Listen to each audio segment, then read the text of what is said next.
Welcome to Intelligence of Luxury, the podcast brought to you by Data&Data.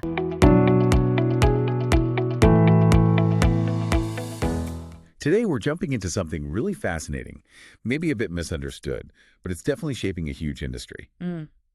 We're talking about the gray market in luxury goods. It's this world where, real authentic items meet sales channels that aren't exactly authorized, create some interesting challenges. Definitely. Okay, so let's unpack this. What is the gray market? Why should we care? And maybe what can brands even do about it? Right. So to put it simply, the gray market, sometimes called parallel distribution, it isn't illegal activity. That's key. Okay. But it operates completely outside of brands' official sort of controlled pathways. And the crucial thing, like you said, these are authentic goods. We're not talking fakes here. Right, not counterfeits. No, exactly. But they are sold through resellers who haven't been authorized by the brand. So think of it like this. A luxury watch, maybe a high-end Rolex or a Cartier. It's meant for sale in, say, Paris, but somehow it pops up on a website based in Dubai or maybe New York, and often it's cheaper. How does that happen, though? Well, it often happens when maybe an authorized distributor or even a retailer has too much stock, or maybe they see a chance to make a better margin selling it off quietly to someone else in another region. Oh, okay. These unauthorized resellers then get the goods, bypassing the brand's plan for where and how that watch should be sold.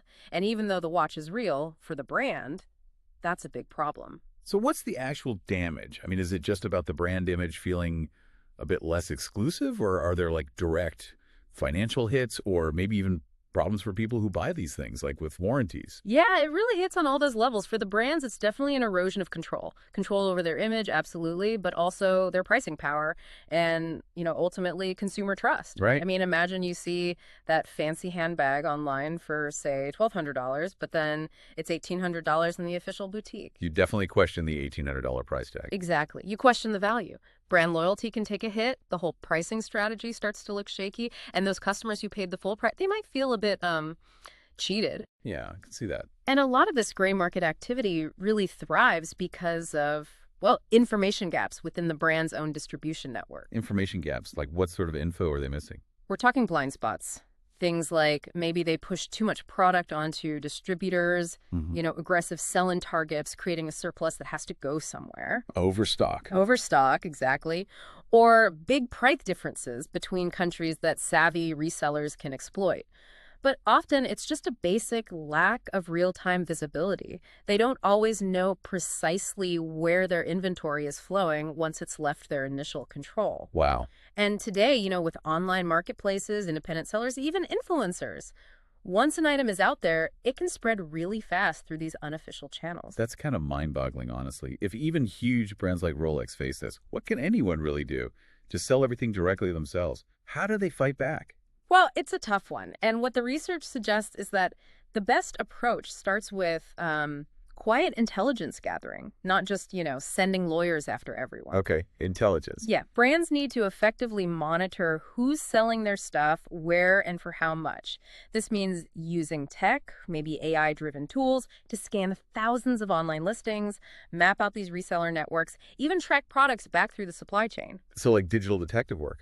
Kind of, yeah. Yeah. The basic idea is you can't control what you can't see. So the first step is always getting a clear picture of where these authentic goods are actually moving outside the official paths.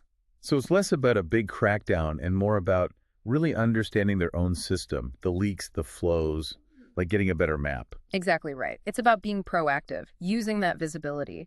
Instead of just reacting when a problem blows up, they can use this data to spot issues with certain distributors, see where market prices are out of whack, and adjust how they operate. It turns guesswork into something much more informed. Huh.